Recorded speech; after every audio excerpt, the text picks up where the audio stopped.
Bonjour, si on veut continuer notre numérisation et nos outils de dessin sur la couche, je vous propose de voir si on voulait rajouter un autre polygone à côté d'un précédent, mais qu'on voulait éviter les chevauchements et les superpositions.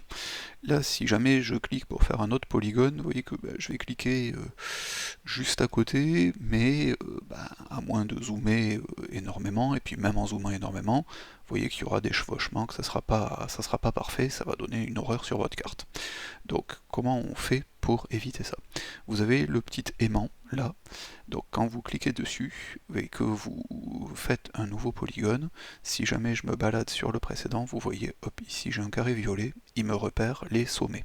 Donc si je clique, vous voyez, tac, sur les sommets, il va faire exactement le même tracé. Il va suivre ce point, ce point, ce point.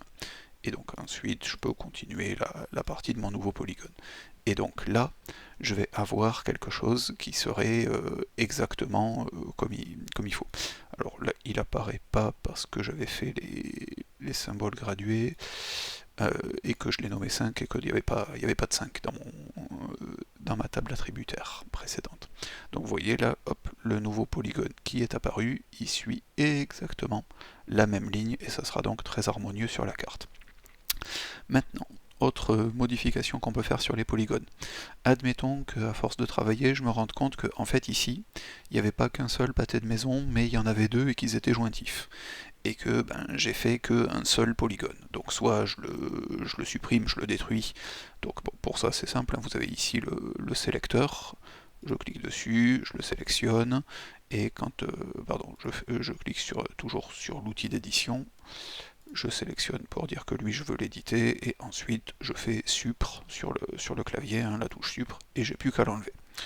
Donc si je veux pas faire ça, si je veux juste le découper en deux, pour vraiment montrer qu'il y avait deux entités à la place de celle-là, je vais cliquer ici, vous voyez, sur, donc ça s'appelle séparer les entités. Je vais faire une ligne qui commence à l'extérieur du polygone. Vous voyez par exemple ici, ma ligne, je l'ai faite commencer là. Je clique sur la ligne de séparation, vous voyez, et je finis à l'extérieur du polygone. Et quand j'ai fini, je fais un clic droit. Et vous voyez, quand j'ai fait un clic droit, j'ai maintenant un polygone ici et un autre polygone là. Alors, vous voyez, par exemple, si je supprime celui-là, tac, vous voyez qu'il reste celui-ci. Donc je l'ai coupé en deux. Si je veux faire l'opération inverse, c'est-à-dire qu'il y en avait deux, mais je voudrais les réunir, ou admettons, par exemple, on va dire que j'ai ça et ça, qui sont séparés par une rue, mais qui seraient le même, je sais pas, la même entité administrative. Et donc je voudrais que eux deux, ils aient le même identifiant pour que quand je vais colorer mes petits polygones à partir des données que j'ai dans la feuille Excel, eh bien ils prennent automatiquement exactement les mêmes données, les mêmes fonctions. Ce que je peux faire donc ici fusionner les entités. Et donc quand je fais fusionner les entités, je vais pouvoir me sélectionner des éléments. Donc ici vous voyez, donc avec mon sélecteur là, j'ai bien pris, j'ai fait hop, cela, ça a bien sélectionné les deux. Et si je clique sur fusionner les entités, apparaît un petit tableau qui me dit vous allez fusionner ce qui jusqu'à présent était l'entité 1 et l'entité 3, et donc maintenant elles seront fusionnées et elles s'appelleront 1, d'accord? Donc en clair, dans mon fichier Excel, ça correspondra à ce qui s'appelle 1 dans la ligne ID.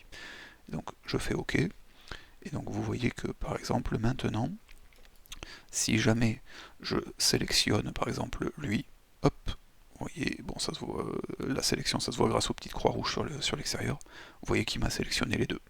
Je refais l'opération, je sélectionne lui, hop, il a sélectionné aussi lui. Voilà.